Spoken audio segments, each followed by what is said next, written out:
사실 집착을 이유 없이 하냐? 아니거든. 왜 집착을 하는 줄 알아요? 뭔가 꼬르마니까 하는 거야 진짜로. 그렇죠. 남친이 집착이 좀 있는 것 같아. 그래서 이야기하고 싶은데 어떻게 말해? 집착이 심하다고요? 어느 정도로 심한데? 카톡 답장이 5분 안에 해야 되고 내가 애들이랑 얘기하고 있으면 자기랑만 대화하라고 하는데, 근데 난 사실 저게 고민일 필요가 없는 게, 연인 사이에는 지금 네가 나한테 와서 말하는 것처럼 솔직하게 토론하는 게 가장 베스트. 나한테도 이야기할 수 있으면은 네 남친한테도 가서 이야기할 수 있어야 돼. 다른 기법 같은 게 있는 게 아니야. 기분 나쁘지 않게 말하고 싶은데 평소에 좀 불만 있으면 기분 나쁘게 말하는 스타일이라 어떤 식으로 말할지 모르겠어요. 너 뭐 인사이드 아웃에 나오는 불만이야? 하나는 야 이 새끼야! 아우 싸대기 어렵네. 이 새끼 그냥 좀 기다리면 되지. 이렇게 말하는 것도 아니고, 너도 사람이다 보니까 사회생활 해봤잖아. 딱 내 방송 와서 이야기한 것처럼 이야기하면은 그게 뭐가 고민이야. 그리고 너가 너무 괴로우면 짜증 조금 내도 돼. 너무 또 좋게 포장할 필요는 없어. 너도 지금 스트레스 받는 거 맞잖아. 사랑한다고 해서 짜증을 아예 안 내야 되는 건 아니에요. 5분에 한 번씩 연락 안 보낸다고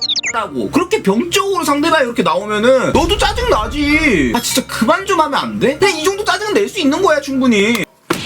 이제 내가 항상 느끼는 거는 어투도 분명 중요하지만은 워딩을 어떻게 하느냐가 중요한 거예요. 기분 나쁘다고 하는 건 내가 봤을 때 너가 말할 때 말투를 싸가지 없게 한다? 그런 느낌보다는 워딩을 조금 세게 하거나 그런 문제일 거라고 생각을 하거든? 근데 이거는 너도 사회생활을 해봤고 상대방이 남친이다 보니까 할 말 못할 말 구분되잖아. 그것만 잘 가려서 말하면 돼 그냥. 근데 이제 사회성 떨어지는 친구들은 버럭이 메타로다가 이런 진짜 아니야. 분리불안장애 있어? 꺼져. 나 너랑 못 사귀어. 이런 식으로 말하는 거 아닌 이상 남자친구도 이해한다고요. 서로 이제 기분 나쁜 부분에서 합의 보려고 하고 뭐라고 이야기할지는 알았어요. 근데 이런 거는 만나서 말해야겠죠. 본인이 원래 표현할 때도 조금 과격하시다며요. 원래 만나서 말하는 게 베스트인데 만나서 말하면은 연기하기가 2배로 힘들어. 텍스트의 유일한 단점이 이 사람이 이거를 지금 어떤 식으로 이야기를 하고 있는지가 잘 안 드러난다는 거거든. 근데 지금 상황에서는 너한테는 장점이 될 수도 있다 이 말이야. 실제로 만나서 너가 좋게 말을 해. 너 표정은 은지야 너가 그럴 때마다 진짜 쌘이 나서 죽겠어. 5분에 한 번씩 답장을 해달라니. 이러면은 이제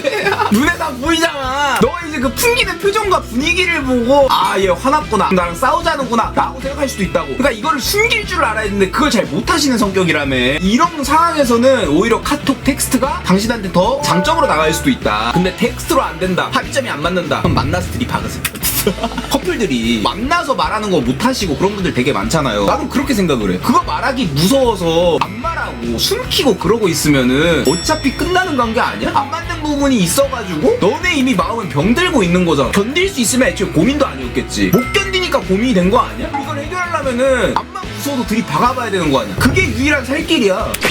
저 사연자님과 좀 별개로 너무 병적인 집착 말고 가치관 문제에서 안 맞는 집착의 문제들이 있잖아요. 전 그런 거 다양한 케이스들이 있겠지만은 보편적으로 봤을 때 집착하는 사람의 문제가 아니라 상대방의 문제였던 것 같아. 사실 집착을 이유 없이 하냐? 아니거든. 왜 집착을 하는 줄 알아요? 뭔가 꼬르마니까 하는 거야 진짜로. 나도 이거를 꽤 많이 연애해보고 알았어. 나는 원래 내가 집착이 X에 많은 사람인 줄 알았거든. 답장 조금만 늦어도 얘가 헛짓거리하고 다니는 것 같고 정확하게 말하면 못 믿은 거지. 그렇다고 해서 못 믿는 내가 너무했던 거냐? 아니, 못 믿는 데에는 그럴 만한 이유가 있었다. 내가 이제 시간이 지나고 곰곰이 생각해보니까 걔는 잔다 해놓고 술집에 간 적도 있었고 다른 남사친이랑 몰래 연락하다가 나한테 걸린 적도 있었고 걔 행실에서 나한테 안 좋은 모습들을 되게 많이 보여줬기 때문에 나는 걔한테 더 집착할 수밖에 없었던 거야. 근데 이게 웃긴 게 뭔지 알아? 항상 고민 상담을 하거나 연애 이야기를 할 때마다 상대방이 집착이 너무 심해요 라는 사연 되게 많이 들어오거든요. 근데 이 가만 보면은 다 자기가 피해자인 것처럼 말해. 뜯어보면은 자기가 행동을 다 그렇게 해. 너 연락은 얼마나 하는데? 뭐 한 3-4시간에 한 번?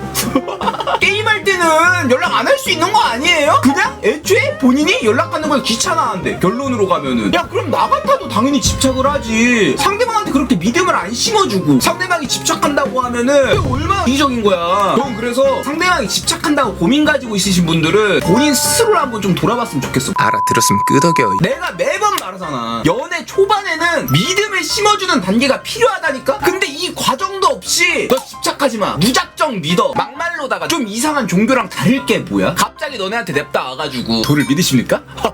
저희가 조상님 모시는데 같이 가실? 하면 너네 손잡고 따라갈 거야? 아니잖아. 연애도 똑같다고. 하라고. 너네가 믿음을 사는 행동을 먼저 하라고. 그렇게 해서 이제 믿음이 쌓여지면은 집착은 자연스럽게 사라져요. 진짜 자연스럽게. 근데 이 기준이 상대방마다 조금 다를 수도 있어. 어떤 사람은 이 정도만 충족시켜줘도 되는데 어떤 사람은 이 정도까지 충족시켜줘야 되는 거야. 근데 충족시켜줘야 되는 기준이 높다고 해서 사랑 안 할 거야? 너가 좋다고 만난 상대방이잖아. 그러면은 기준이 높아도 일단 맞춰주라고 초반에는. 그리고 뭐 상대방이 그러면 안 되지만은 이성과의 카톡 그런 거 막 혼자 망상을 들면서 오해를 해. 카톡 내용도 보여줘 당당하면은 자기밖에 없어. 그런 행동 하나하나를 너네가 노력을 하면서 맞춰가면은 집착하는 상대방은 자연스럽게 너를 믿게 되고 너랑 온전히 만날 수 있게 되는 거라고. 이런 노력 하나조차 하지 않고 무조건 집착하는 상대방 별로야, 스토커 같아, 이러고 있으니까 나는 이게 너무 이기적이다라는 생각이 드는 거지. 아무튼 이제 저도 그랬어요. 20살 초반 때는 그런 여자친구 만나가지고 내가 집착이 많은 줄 알았는데 21살 22살 새로운 여자친구들 만나고 믿음직스러운 상대방을 만나다 보니까 내가 집착이 많은 게 아니었구나, 그냥 집착할 수밖에 없는 상대방을 만난 거였구나 라는 걸 내가 느꼈어.